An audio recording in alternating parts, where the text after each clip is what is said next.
de agosto de 2024. São 2h24. Vamos dar início à sessão de julgamento do processo administrativo sancionador CVM número 199.57, 005532, 2021-03, de que é relator o diretor João Acioli. Registro nos termos da deliberação CVM número 45 de 2021, a presente sessão será realizada de modo híbrido, mantida para as defesas a possibilidade de participação por videoconferência. A sessão por videoconferência mantém seu caráter público, conforme o artigo 49 da Resolução CVM número 45 de 2021. Por essa razão, registro que a sessão está sendo transmitida pela internet. Funciona como procurador federal especializado na CVM, o doutor Celso Luiz Rocha Serra Filho, a quem eu dou as boas-vindas e agradeço a presença. São acusados no presente processo a RSM, a CAU Auditores Independentes SS, e o senhor Cláudio Silva Foch. Nesse caso aqui, representados pela doutora Tatiana de Mello Biar e pelo doutor Josias Pereira Cardoso, e eu dou as boas-vindas a ambos aí. E, enfim, tendo em vista que o relatório do processo foi previamente disponibilizado no site da CVM, eu dispenso a leitura do mesmo.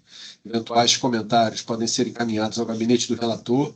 Passo, então, a palavra aos defendentes para sustentação oral, lembrando aqui do prazo regimental de 15 minutos para o uso da palavra.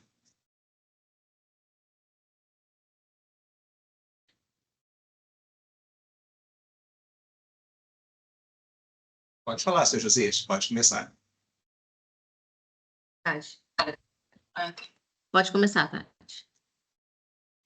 Boa tarde a todos, boa tarde, senhor presidente, senhor relator, representante da Procuradoria, os demais diretores que aqui estão presentes e os meus colegas que estão assistindo.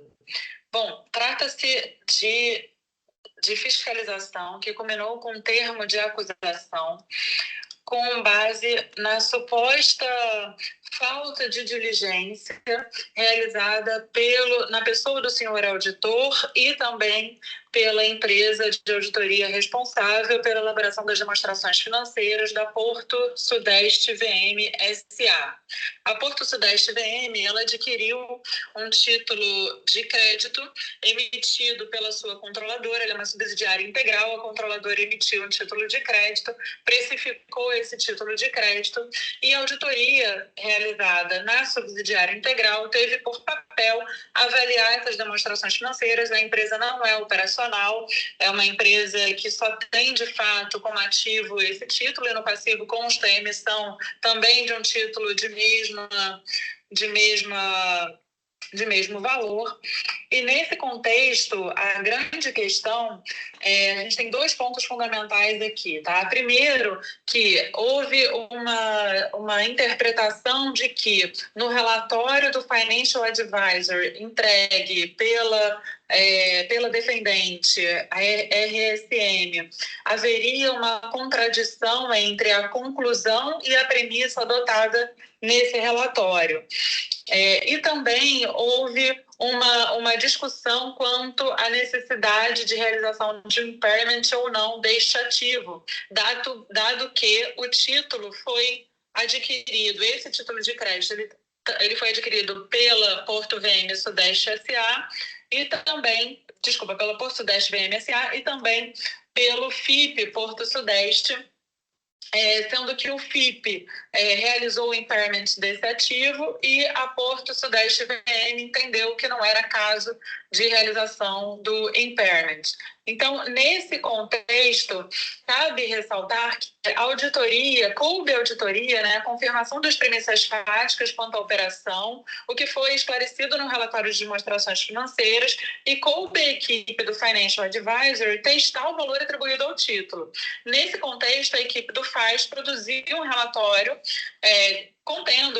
descrevendo as premissas adotadas, o cálculo e as conclusões. Na conclusão, ele entende que o valor, né, o cálculo levou o valor presente estimado do pagamento de royalties, que era o critério vinculado ao pagamento do título, que estava de acordo com a modelagem da administração da companhia, E para isso ele ponderou que a operação era uma operação que estava em fase inicial ainda, que tinham apenas 3 anos anteriores de registro, né? Mas que tudo indicava que isso era um ponto de risco, mas que tudo indicava que naquele contexto as premissas seriam realizadas, né, para viabilizar o pagamento daquele título. Ou seja, não havia um risco significativo e relevante de eventual não pagamento do título que justificasse a necessidade do impairment. Tá? Nesse contexto,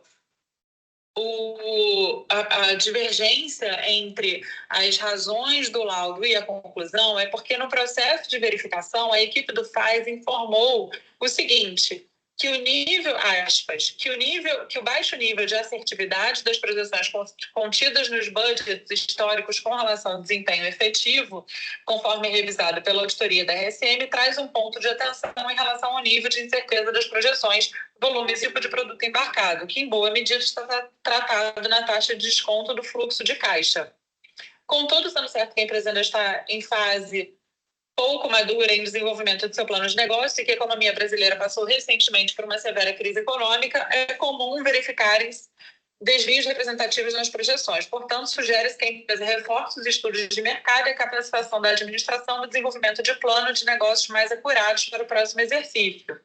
Então, para esse ponto de atenção, a equipe de Financial Advisor justamente aplicou uma taxa de desconto apropriada para essa situação. Então, não há aqui uma incerteza quanto ao laudo e tampouco contradição entre o processo de verificação e as conclusões adotadas no laudo. Tá? Em situação semelhante, eu trago à baila o julgamento ocorrido no PAS número 2017/3970, em que eram partes KPMG e Petróleo Brasileiro S.A., que se tratava exatamente de uma situação exatamente como essa, né? Parte da acusação era justamente essa, era com relação à avaliação dos papéis de trabalho do auditor e também de uma contradição no relatório do Financial Advisor, tal e qual como a situação presente, tá? E naquela oportunidade se entendeu que que a análise e conferência da base histórica utilizada pela companhia foi verificada em conjunto com os procedimentos de auditoria realizados, que foram adotados os processos necessários e diligentes para se chegar àquele valor, e com isso foi afastada a acusação com relação a essas divergências, né? Então, não se comprovou assim a observância por parte da auditoria e dos responsáveis técnicos as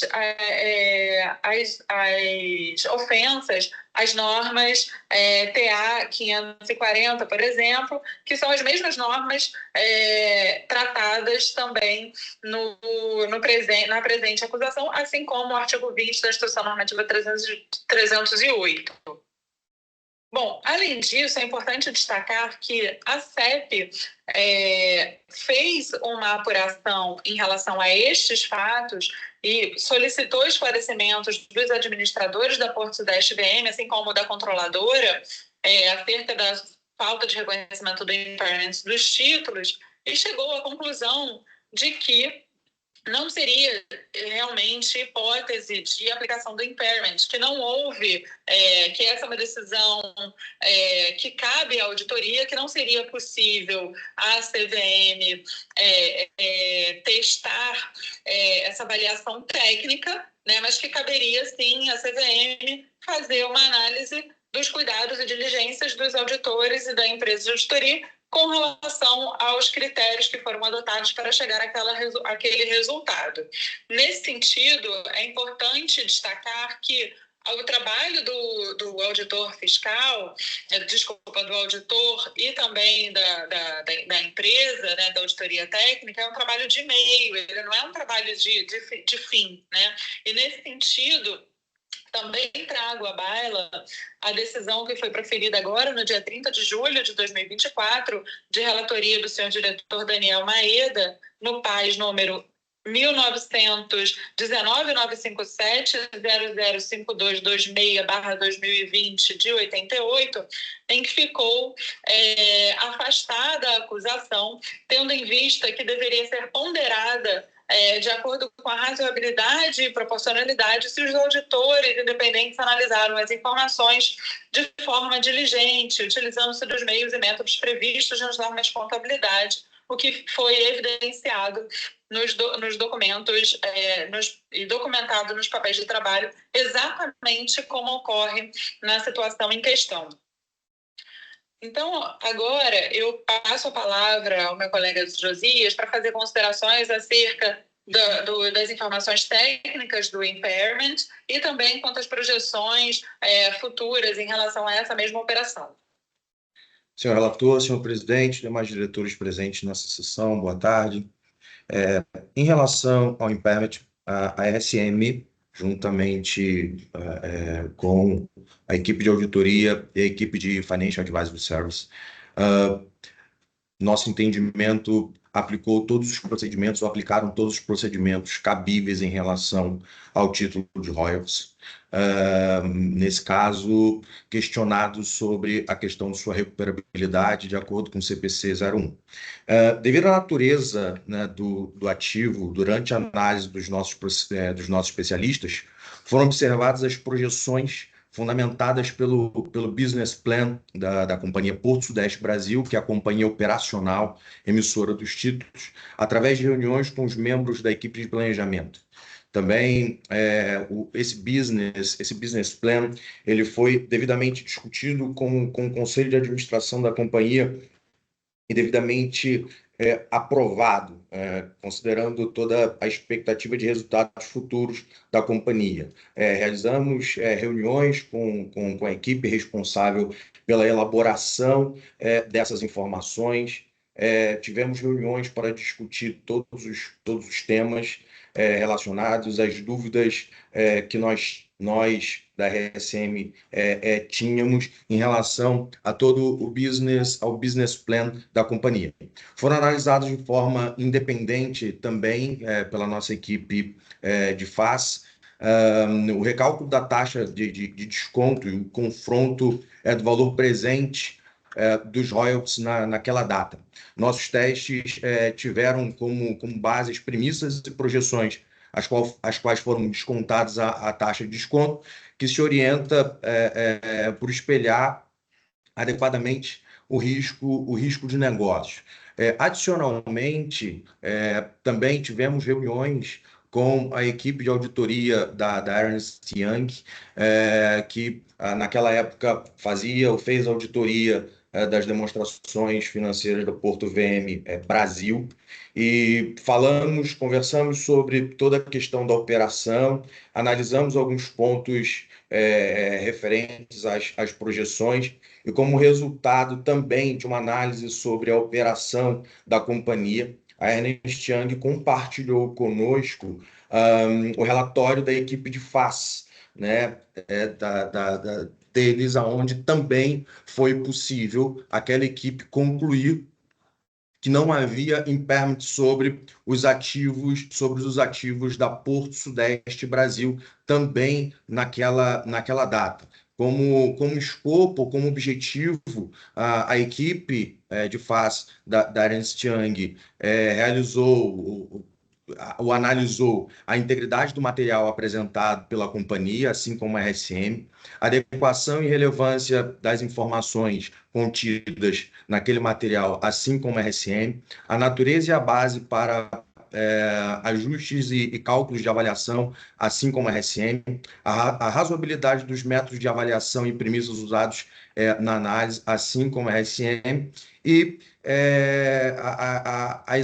as conclusões, né, se eram consistentes, as informações, elas eram consistentes ou não. E como resultado dessa análise, que foi feita baseada no terceiro TRI da Porto Sudeste Brasil, a equipe também da EY, da Ernst Young, concluiu que eles identificaram um ajuste que foi corrigido, um ajuste na planilha, um problema de cálculo. Essas correções elas foram feitas e apresentadas na versão final, com base no escopo sobre a perspectiva de avaliação, as metodologias adotadas pelos analistas eram consistentes com a prática de avaliação, dadas as características dos ativos avaliados, em conjunto com as premissas significativas utilizadas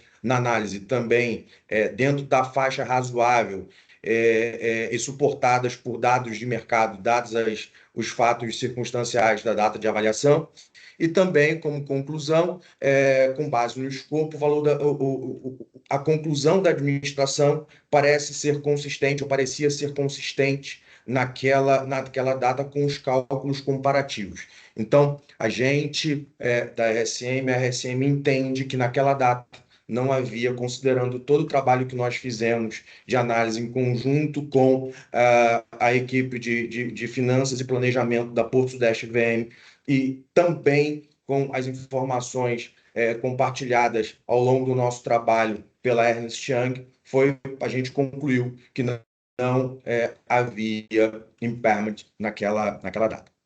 É importante também salientar que em anos posteriores, em 2021, 22 e 23, um fato importante que foi a indagação sobre o valor justo também dos títulos dentro do fundo de investimento, do FIP, houve um acréscimo de aproximadamente 499 milhões a valor justo. Um acréscimo aproximadamente de 92%. É importante também salientar que nos anos 20, 21, 22 e 23, já esses dois últimos anos auditados pela Ernst Young, o Porto Sudeste VM também teve um acréscimo no seu título de royalties no valor aproximado de 39 milhões de reais, o que apresenta um acréscimo de aproximadamente 108%. É importante também salientar que em anos anteriores, a Porto Sudeste Brasil ela tinha o seu capital circulante líquido negativo, e ao longo dos anos de 21, 22 e 23, esse cenário também muda, o que também faz parte de todo o planejamento falado ou mencionado à época das nossas reuniões, aonde a companhia ela estava trabalhando junto com os bancos que detinham a dívida sênior, que era o banco BNDES, que era o BNDES, e também o Bradesco. Eles estavam renegociando a dívida para que eles pudessem se capitalizar e conseguir seguir em frente com a operação também. Então, isso aconteceu, né, de acordo com as demonstrações financeiras, isso também aconteceu. Vale também ressaltar que ao longo dos anos 2020, 21, 22 e 23, a companhia Porto Sudeste Brasil também teve um acréscimo significativo em relação ao seu resultado bruto contido nas demonstrações financeiras apresentadas ao longo desses anos. Então, tudo isso nos traz ou nos remete à questão das premissas adotadas em 31 de dezembro de 2019 estarem se concretizando, ou seja, não foi feito impairment nem na Porto Sudeste Brasil, também não foi feito impairment na Porto Sudeste VM. Outro fato importante também que vale ressaltar posterior a essa questão é que até 2021 a Ernst Young, fazendo a auditoria da Porto Sudeste Brasil, colocou né, um parágrafo de incerteza sobre as demonstrações financeiras. E nos anos de 2022, no ano de 2022 e no ano de 2023, a Ernst Young não coloca ou não apresenta mais o parágrafo de incerteza sobre as demonstrações financeiras do Porto Sudeste Brasil. Essas são as minhas considerações. Obrigado. Passo a palavra, então, aqui à nossa procuradoria, perguntando ao doutor Celso se ele tem algum pronunciamento a fazer. Senhor presidente, senhora diretora, senhores diretores, a Procuradoria não tem nada a acrescentar aos pareceres já acusados aos autos. Obrigado. Nesses termos, passo a palavra ao relator, uma leitura do seu voto. Boa tarde a todos. Cumprimento a defesa, cumprimento meus colegas colegiados. Farei uma leitura de uma versão resumida do voto e sua íntegra estará disponível ao final. Como foi dispensada a leitura do relatório e a defesa também fez uma boa síntese do que trata o caso, vou pular o trecho do voto que fazia um breve apanhado da origem do objeto.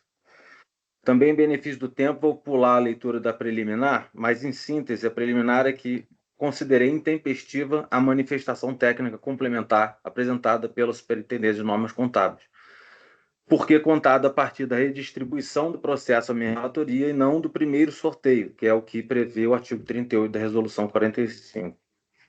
Passando ao mérito, para a acusação, o laudo de avaliação dos títulos elaborado pela RSM Finanças não daria suporte à conclusão da auditoria de que a metodologia e as premissas adotadas pela companhia na mensuração dos títulos eram aceitáveis no contexto das demonstrações, assim como as informações divulgadas em notas explicativas.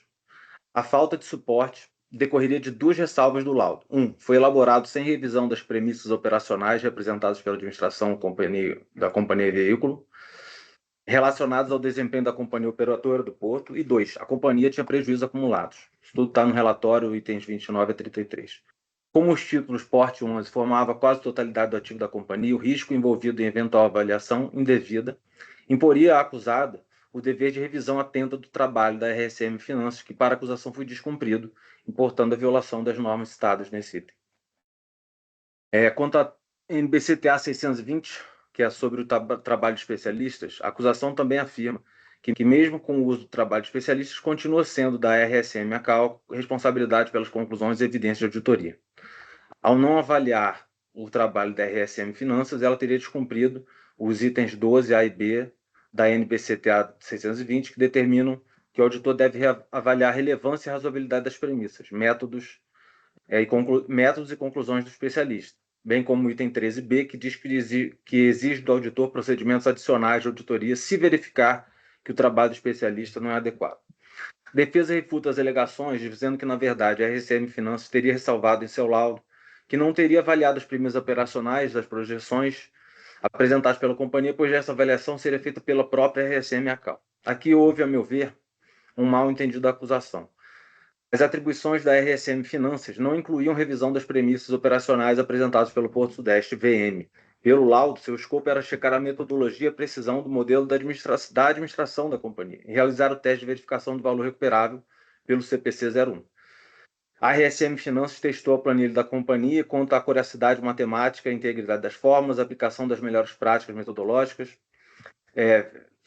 Isso é citação, né? Também refizemos o cálculo da taxa de desconto e recálculo do valor presente do fluxo de caixa com base na taxa de desconto sensibilizada para testar o ativo, conforme destacado da tribuna e conforme no relatório, parágrafo 20. Portanto, a verificação da observância pelos acusados do disposto na NBCTA 620 limita-se à razoabilidade dos métodos e conclusões do laudo de avaliação da RSM Finanças, circunscritas ao escopo para o qual foi contratado, isto é, aspectos técnicos do teste de impairment, sem adentrar o julgamento das premissas operacionais.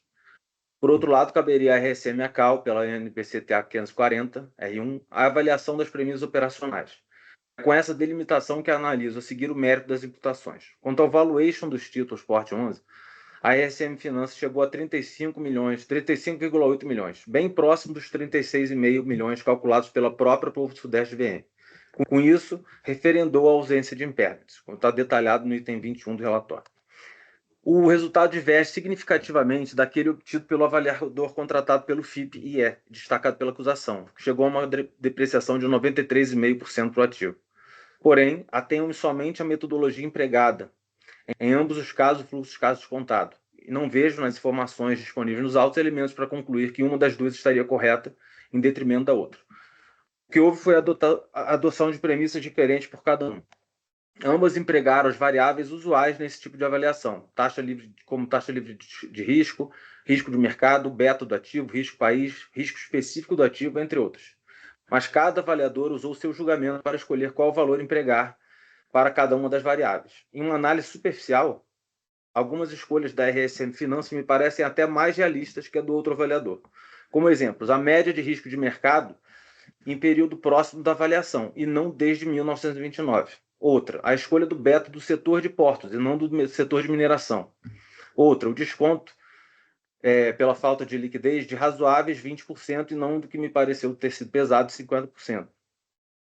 E fico deliberadamente nesta análise superficial, pois não é nem deve ser competência da regulação de mercados de capitais a avaliação do mérito sobre a escolha dos critérios de uma avaliação de apressamento de ativos, salvo exceções de informações objetivamente falsas, quais sejam em caso de fraude, de acusação de fraude, ou de constatação de falsidade das premissas fáticas das demonstrações financeiras. Nenhuma dessas exceções é o caso dos autos. Assim, não há elementos para concluir que os parâmetros escolhidos pela RSM Finanças foram inconsistentes ou incorretos, tanto pelos números em si, quanto pela comparação com a avaliação apresentada pelo FIB-E, que decorreu apenas de premissas distintas. Assim, concluo não haver elementos para afirmar a razoabilidade das premissas e conclusões da RSM Finanças no trabalho de valuation dos Port 11 em relação à TA 620. Em relação à TA 540, para a SNC, alguns elementos indicariam a necessidade de reconhecimento do impairment, pois a companhia teria prejuízo operacional e incertezas sobre a continuidade operacional. Além disso, os volumes embarcados no Porto Sudeste e correspondentes receitas vinham se dando em montantes inferiores aos utilizados nos planos de negócio. Teria sido apontado no laudo de avaliação da RSM Finanças. Sim, a RSM Acal e seus sócios responsáveis teriam descumprido os itens da NBCTA 540 que determinam o dever de revisar as estimativas contábeis das demonstrações financeiras. A defesa argumenta que a operação do Porto Sudeste se iniciou apenas em 2016, apesar de o volume ter aumentado significativamente em 3 anos, ainda seria uma base de amostragem pequena, o que explicaria a afirmação do laudo sobre o baixo nível de assertividade das projeções. Aponta, contudo, que em 2019 o faturamento previsto era de 479,3 mil dólares e o resultado foi de 488,1 mil. E a expectativa de embarques era de 14 toneladas contra 15 toneladas efetivamente embarcadas. Por fim, o custo variável previsto foi de 356,6 mil e o incorrido foi de 361 mil. É nítida a proximidade entre as projeções e os resultados efetivamente verificados, inclusive ligeiramente mais favoráveis quando contrapostos apenas o faturamento e o custo variável. Quanto ao prejuízo acumulado, seria esperado para uma companhia em início de atividade operacional com investimento de grande magnitude, mas estaria sendo reduzido gradualmente com o aumento anual dos embarques no Porto Sudeste. O impairment somente é exigido, nos termos do CPC 01, caso haja evidências claras de que os ativos sejam registrados por valor não recuperável no futuro, mas a companhia operacional apresentaria o histórico saudável de crescimento, geração de EBITDA, controle de custos e aumento de rentabilidade, e isso tudo traria credibilidade ao plano de negócio que considerou projeções a partir de 2020 para teste na data base de 2019. Nesse sentido, a defesa aduz e anexa evidências de que a RSM Acal interagiu com a Ernst Young, auditora da operacional, que também entendeu desnecessário o impairment. Aproveito este último argumento para ressaltar um aspecto relevante para a solução da controvérsia. A companhia auditada é uma empresa veículo, e todas as premissas que aqui se discutem dizem respeito à empresa operacional, que realmente conduz as atividades do Porto Sudeste e é a devedora final dos títulos Port 11. Assim, para seguir os dispositivos da NBC 540, R1, apontados pela acusação, a RSM Acal precisaria ter buscado entender o ambiente operacional da Porto Sudeste S.A., quer dizer, operacional. Nesse sentido, entendo que há elementos nos autos comprobatórios de que ela sim o fez. Além da interação com a UI, auditora da operacional, a RSM Acal, na fase de investigação, apresentou o papel de trabalho chamado Aspectos Operacionais da Controladora Porto Sudeste S.A., conforme relatado no relatório, que analisa, ao meu ver, de forma adequada e suficiente o cenário operacional da Porto Sudeste para 2019 e expectativas para